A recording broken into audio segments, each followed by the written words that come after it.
Good morning. Pastor Eddie here. This is Tuesday when I actually videotaped this. This is Tuesday, November the 5th, which is voting day. As we vote, we realize that there was someone in the Bible that did something that God knew about ahead of time. I mean, we're going to watch the news and everything and see all of the blue and the red states and all that stuff. But when Jesus said to Peter, he said, "You're going to deny me 3 times before the rooster crows." He knew that Peter was going to do that. How did he know that? Because he's God. That's how come. Well, God knows who's going to be elected, and he knows what's going to happen to this country. So it's good to vote, but he knows what's going to happen, and he's in charge. God's in charge, not Kamala Harris or Trump or whatever, whoever. Nobody's in charge of the world. God is in charge, and he's going to have happen what's supposed to be happening.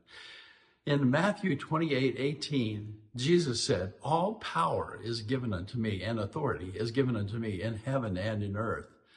And when he stands at the door and knocks, he comes in. He brings all of this power with him. You know what? We're powerful people. And I used to be called the Coolidge Flash when I was raised in Coolidge, Arizona.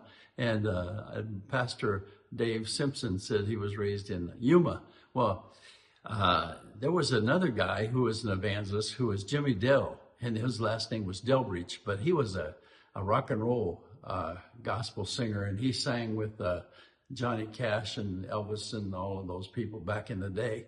And did you know that Merle Haggard and Jimmy and Dwayne Eddy came from Coolidge, which is really something. Anyway, I was called the Coolidge Flash, but Jimmy Dell really was the Coolidge Flash. He was so good. He could play that boogie woogie piano, and he was something else. He was such a good evangelist, and he would sing, and he would get people saved, and it was wonderful to go to the concerts and to the revivals where Jimmy was preaching.